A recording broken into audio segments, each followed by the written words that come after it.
Tout le monde est assis. Tout le monde a pris son apéro. Allez, on commence parce que Bernard est encore attendu ailleurs, donc il faut qu'on commence. Hein.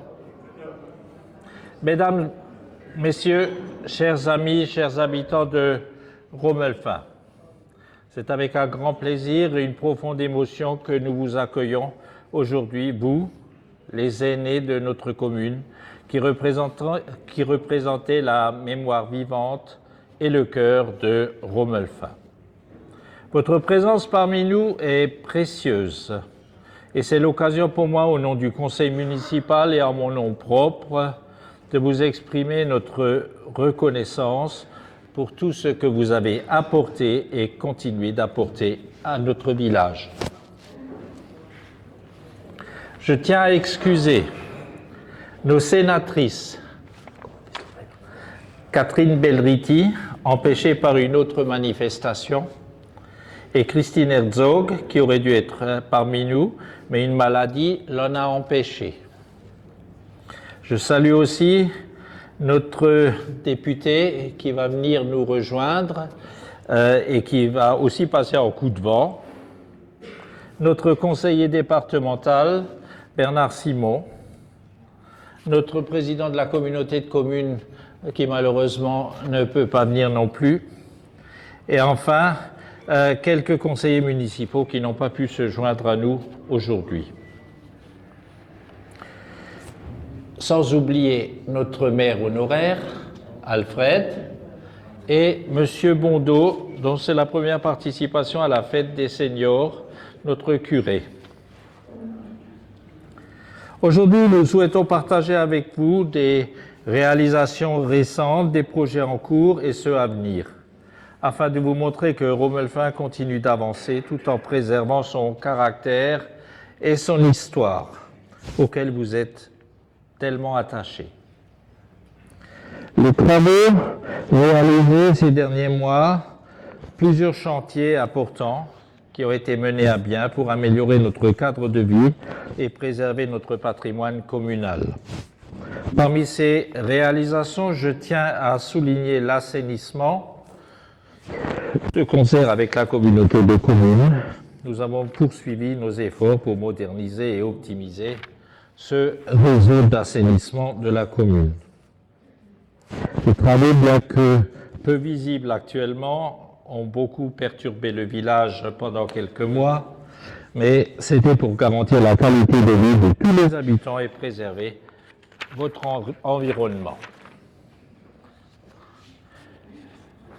L'aménagement des lampadaires dans notre volonté de rendre Romelfin plus accueillant, plus sécurisé, nous avons continué l'installation et la rénovation des lampadaires dans les rues du village. Un éclairage public moderne et indispensable pour assurer la sécurité de tous, notamment lors des soirées d'hiver. L'église Saint-Laurent, ce lieu emblématique de notre commune, cher à vos cœurs, a également fait l'objet de travaux d'entretien et d'amélioration, et nous veillons à conserver ce patrimoine religieux et historique qui fait partie intégrante de l'identité de notre village. Les projets à venir, bien sûr, notre action ne s'arrête pas là. Plusieurs projets sont en préparation pour les mois et les années à venir, afin de continuer à améliorer notre village et à répondre aux besoins de tous ses habitants. Le mur du cimetière. Nous sommes conscients que le mur du cimetière, l'ancien cimetière, est en mauvais état, nécessite une intervention urgente. Ce lieu de recueillement et de mémoire mérite d'être préservé avec soin. Des travaux de rénovation seront donc engagés prochainement pour redonner à cet espace la dignité aussi qu'il mérite. La piste cyclable. En collaboration avec la communauté de communes, nous travaillons à la création d'une piste cyclable qui passera notamment par Romelfin, en venant de l'écluse 8 et en allant vers l'écluse 16. On m'a certifié, Alfred, que cette année sera la bonne et que ça sera fait cette année. Je l'ai encore entendu il y a 3 jours. Hein. Ouais. Les promesses d'il y a 10 ans, mais qui vont, j'espère, se concrétiser cette année. Ce projet vise à favoriser, bien sûr, des déplacements doux, à encourager le tourisme local et à offrir une alternative écologique et saine pour tous nos déplacements. Il y a aussi la rénovation du réseau d'eau de concert avec le syndicat des eaux de Berthelma-Domnum. Et la première tranche va être commencée cette année, 2025. Et bien sûr, nous préparons avec soin des cérémonies, que ce soit le 8 mai et le 11 novembre, en hommage à tous ceux qui ont sacrifié leur vie pour notre liberté. Il ne faut jamais l'oublier, ça. Surtout dans une époque où la guerre n'est pas trop loin de nos frontières et où il faut que nous soyons tous vigilants. Ces cérémonies revêtent une importance particulière et nous comptons sur votre présence nombreuse pour honorer ensemble la mémoire de nos héros. Je passerai à une évocation des habitants qui nous ont quittés. Je citerai en premier lieu Auguste François, qui nous a quittés le 6 juin 2024. Émile Léopold, qui nous a quittés le 20 juillet 2024. Yves Lamandour, décédé le 30 août 2024. André Littner, plus récemment, le 15 décembre 2024. Et cette année, René Hackard, notre doyen, qui est parti vers d'autres cieux le 26 janvier 2025. Mais n'oublions pas non plus, parmi les avis de mention de décès, Anne Bénédic, décédée à Schirmeck. Ce sont des personnes qui sont nées à Rommelfin, décédées le 12 janvier 2024 à Schirmeck.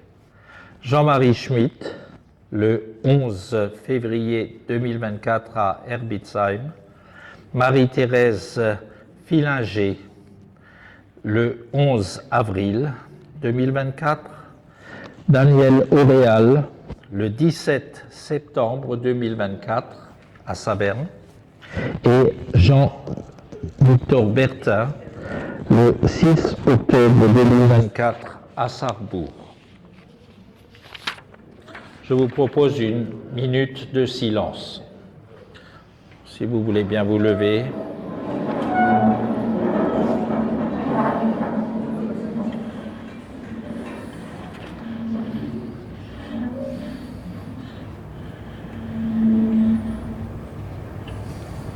Merci pour eux.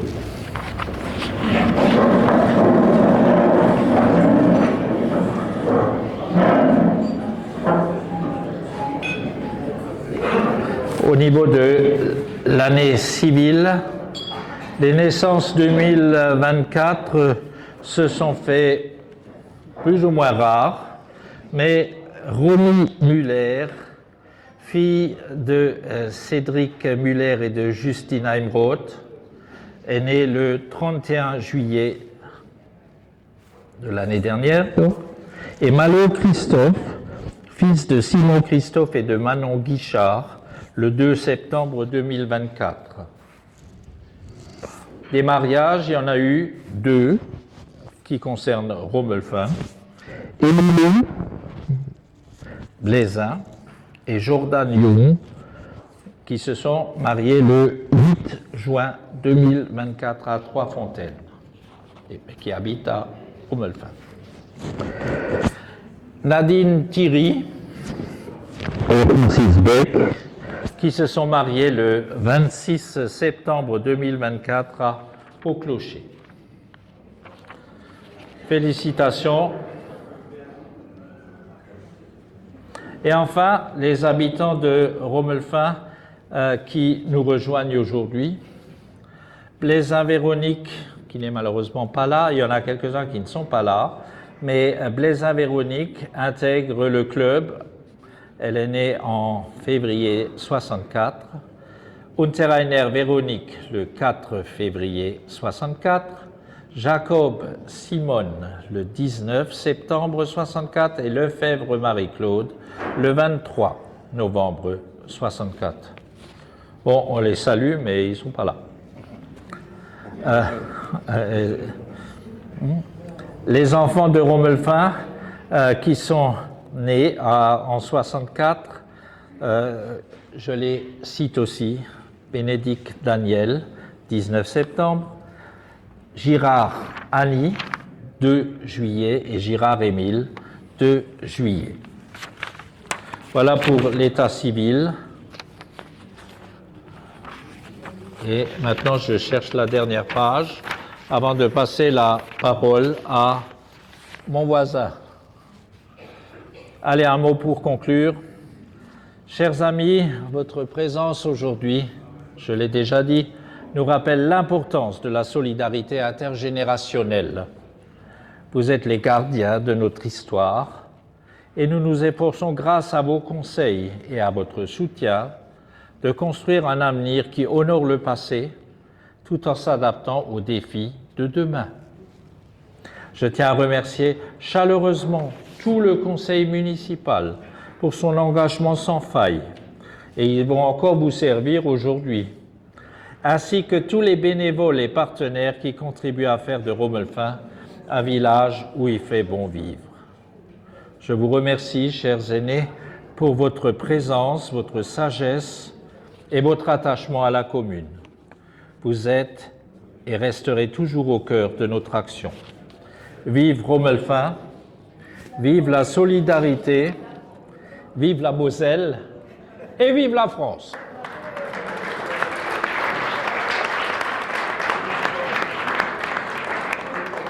Allez, je passe la parole à notre conseiller départemental qui attendra de commencer à parler, qu'il ait son micro.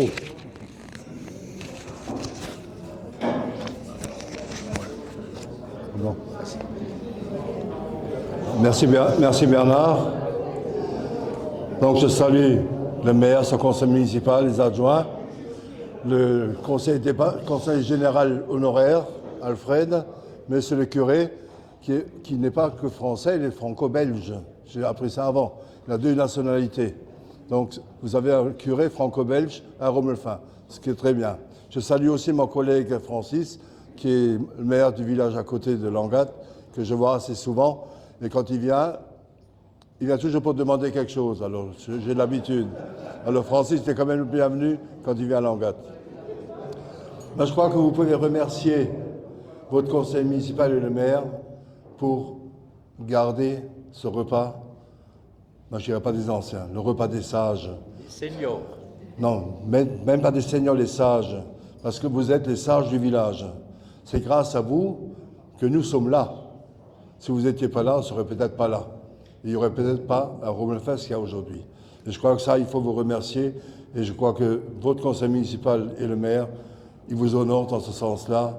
Et il faut le féliciter et le remercier. Pour le village, je crois que Romelfin, c'est quand même un village qui vit, qui essaye d'avancer, mais toujours doucement et sûrement. Ce n'est pas un maire qui dépense comme moi, parce que moi je dépense un peu n'importe comment. Je ne regarde pas les dépenses, je fais comme la Comcom. Je dépense, je fais des emprunts et après je rembourse. Mais ce n'est pas comme ça qu'il faut faire. Et je crois que Bernard a raison d'être prudent et d'investir avec ce que tu peux. Tu sais que tu peux compter sur le département pour tout ce que tu as demandé, tu as une réponse favorable. Je ne pense pas que tu as une fois eu un refus du département. Et si tu as j'ai entendu que tu as pas mal de projets, ne tarde pas à les faire. Parce que le département, c'est comme toutes les collectivités, on commence à avoir moins de sous. Ouais. Vous savez combien nous manque pour le budget 2025? Plus de 50 millions d'euros. C'est ce qui manque pour le budget 2025. Il faut les trouver. Et il faut économiser. Et il y a des dépenses qu'on ne peut pas changer. L'action sociale. Nous, on a un budget d'1,1 milliard au département. Il y a presque 600 millions qui partent à l'action sociale. Ça fait presque 60% du budget qui part à l'action sociale, qui est une dépense obligatoire pour le département. Et malheureusement, là, on ne peut rien couper. On est obligé de dépenser et c'est normal. Il faut aider les personnes âgées, il faut aider les enfants qui n'ont rien, il faut aider tous ceux qui sont dans le besoin. Et c'est ce qu'on essaye de faire. Malheureusement, on commence aussi à être un peu serré. Avant, on avait la taxe d'habitation. La taxe d'habitation nous ramenait quelques millions par an. C'était un levier pour nous. On pouvait augmenter ou diminuer la taxe. On ne l'a plus. Il n'y a plus de taxe d'habitation. Donc on n'a plus ce levier-là, donc il nous manque. Alors le département, non, l'État nous a dit, ne vous en faites pas, vous aurez une partie de la TVA. Une partie de la TVA. Ça veut dire quoi? Ça ne veut rien dire. Parce qu'on ne sait pas combien on aura. Et la TVA a aussi diminué, parce que les investissements étaient moindres par rapport à l'année d'avant. Donc il y a moins d'argent qui rentre. Alors il faut économiser où? Aujourd'hui, on a des dépenses qui malheureusement on ne peut pas couper. Les pompiers nous coûtent par an à peu près 50 millions d'euros. Un peu plus cette année, parce qu'il y a des investissements supplémentaires. Il y a les salaires à payer aux pompiers, les volontaires et les professionnels. Et là, malheureusement, on ne peut pas couper. Il faut quand même qu'on sécurise un peu nos habitants de la Moselle. C'est normal. On en est au collège. Il y a encore 10 collèges qu'il faut reconstruire. Un collège, ça vaut entre 20 et 22 millions. Multiplié par 10, vous avez la somme. On ne peut pas le faire en un an. On espère pouvoir le faire sur les 5 ans qui suivent. On espère. Mais on a pas mal de freins à ça. Parfois, c'est les villes où on veut construire les collèges qui freinent. Mais ça, c'est pour d'autres raisons que je ne pourrais pas vous expliquer ici. Mais on essaye quand même d'avancer. Pour nos enfants, il faut qu'on le fasse. Ce qu'il y a aussi comme dépense, à part l'action sociale, les pompiers, c'est l'entretien de nos collèges. Nos collèges, on les entretient, on les suit. On va du début à la fin du collège. Et ça coûte aussi quelques millions par an. Et ce qu'on a encore, chaque année, on gardait 25 millions d'aides pour les collectivités, pour les villages qui veulent construire quelque chose, investir, et on les aide par une subvention. 25 millions, c'est beaucoup et c'est pas beaucoup. Parce qu'il y a quand même 700 communes en Moselle, et on essaie de les aider le plus possible. Mais là aussi, on ne sait pas, est-ce qu'on va pouvoir continuer à les aider dans ce sens-là.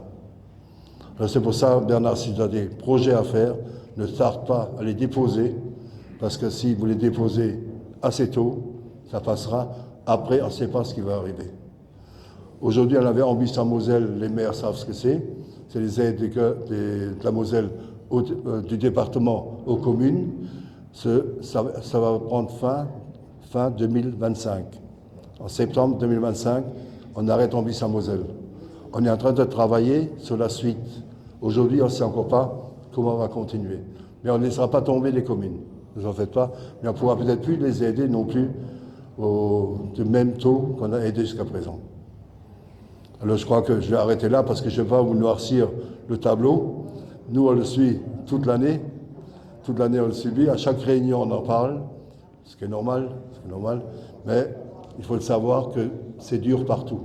Nos communes, et Bernard le sait, Francis le sait, dans les villages, partout c'est pareil. Nos dotations, on les voit fondre à fur et à mesure. Et nos habitants demandent toujours plus, ce qui est normal. Mais à un moment donné, il y a un frein, on ne peut pas dépenser plus. On ne peut pas dépenser plus qu'on rentre. Et je crois que ça, c'est important. Mais je crois que vous pouvez encore être fiers de votre conseil municipal, de votre maire, d'avoir gardé ce repas des anciens. Il y a quand même un moment de réunion que vous pouvez vous voir, discuter entre vous, parler de ce que vous avez fait, les projets que vous avez. C'est dommage, c'est qu'une fois par an. Hein. C'est dommage, Bernard, c'est une fois par an seulement. Mais tu peux le faire plusieurs fois, mais ne me demande pas une subvention, tu n'en auras pas. Hein. Tu n'en auras pas pour ça. Alors je crois que c'est important quand même de se revoir, mais je crois que Romelfin, vous avez encore d'autres activités, d'autres moyens de vous rassembler, de vous retrouver, de pouvoir continuer à discuter et à passer de bons moments. Et vous savez qu'aujourd'hui, c'est la fête des femmes. Vous ne saviez pas? La fête des femmes. Non? Vous ne saviez pas? Vous savez pourquoi? Vous êtes invités à manger, pas besoin de faire à manger, pas de vaisselle ni rien, donc c'est votre fête. Alors bon appétit à tous. Pour l'après-midi, vive Romelfin, vive le département de la Moselle.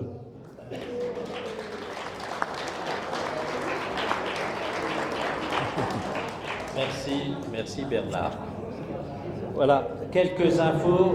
Je crois que Fabien n'est pas encore là. Il est là? Fabien Di Filippo n'est pas encore venu. Donc on va quand même commencer le repas. Mais je vous signale encore quelques petites nouvelles brèves. La déchetterie Berthelmin change ses horaires à partir du 1er mars.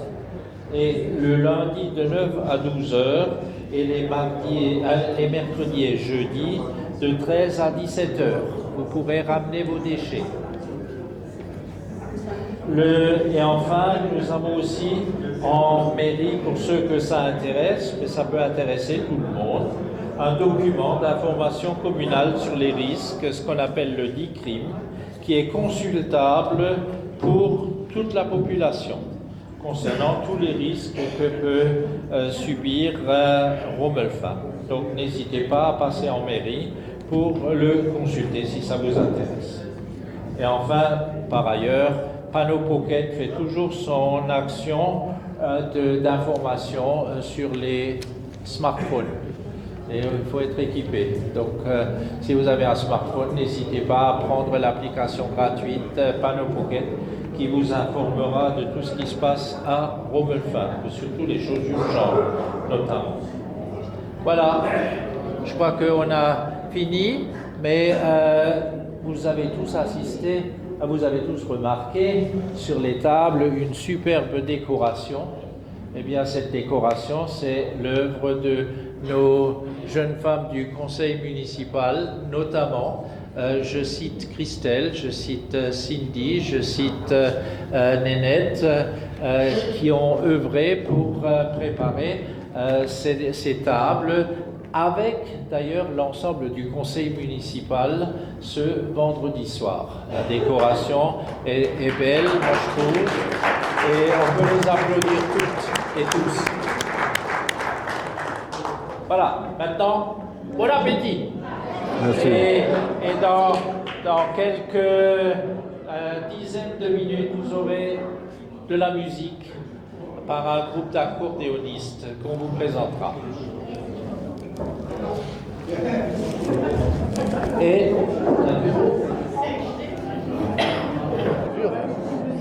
Et comme pour l'instant il ne pleut pas, eh bien on va continuer comme ça. Je tiens à remercier beaucoup Monsieur le maire pour son invitation et remercier toute l'équipe municipale qui organise ce repas des aînés. Alors on me gronde des fois quand je dis repas des seniors ou des aînés. À Ouf, une dame m'a tiré l'oreille et quand je lui ai demandé ce que je devais dire, elle m'a dit à vous de trouver, vous êtes le député. Je lui avais dit le repas des personnes dynamiques, elle m'a dit ça me plaît. Alors je souhaite d'ores et déjà une très bonne journée à toutes les personnes très dynamiques. Et on peut en sourire, mais aujourd'hui dans notre société, vous voyez bien à quel point on sollicite énormément nos aînés, dans nos familles, parfois dans nos entreprises, dans nos associations. Et j'ai vu le président du Souvenir français de Romelfin et beaucoup de gens qui sont très investis dans le milieu associatif. Donc, cette journée, ce n'est pas seulement l'occasion de vous dire merci beaucoup pour ce que vous avez fait, mais pour vous dire merci beaucoup pour tout ce pourquoi on compte encore énormément sur vous aujourd'hui. Et alors, on m'a dit que les habitants de Romelfin étaient les hérissons. Monsieur le maire. J'ai appris énormément de choses tout à l'heure sur l'histoire de la commune. Je remercie Alfred et Monsieur le maire. Et eh bien, dans la période qui est celle qu'on traverse, ce n'est pas inutile d'avoir un tempérament qui résiste à toutes les épreuves. Alors de temps en temps, effectivement, il faut se mettre en boule pour affronter les épreuves difficiles du quotidien, mais il faut aussi être capable de sortir un peu de sa boule, je ne vais pas dire de sa coquille, mais de sa boule, et continuer de consolider les liens entre nous. Vous savez ce qui fait la richesse de la vie dans nos communes, la qualité de vie dans notre ruralité, c'est le fait qu'on se connaisse tous, qu'on partage des valeurs et beaucoup de choses ensemble, qu'on puisse se serrer les coudes. Et ça, c'est des journées comme aujourd'hui qui permettent de l'entretenir. Et on m'a dit, excusez-moi monsieur le maire, c'est le président du Souvenir français qui m'a dit, aujourd'hui c'est l'échauffement. Il paraît que dimanche prochain, il y a un repas encore plus grand, avec de la paella, et au bénéfice des actions du Souvenir français. Donc si jamais, alors là vous aurez bien mangé aujourd'hui pour quelques jours, mais si d'ici au week-end prochain vous avez de nouveau un petit creux, il faudra se retrouver au même endroit et pour la bonne cause au repas du Souvenir français. En attendant, je vous remercie beaucoup pour votre accueil toujours aussi chaleureux, pour toutes les valeurs et tout ce qu'on partage. Ça me fait chaud au cœur, ça me donne beaucoup de courage et je vous souhaite une très belle journée et un bon appétit. Merci beaucoup.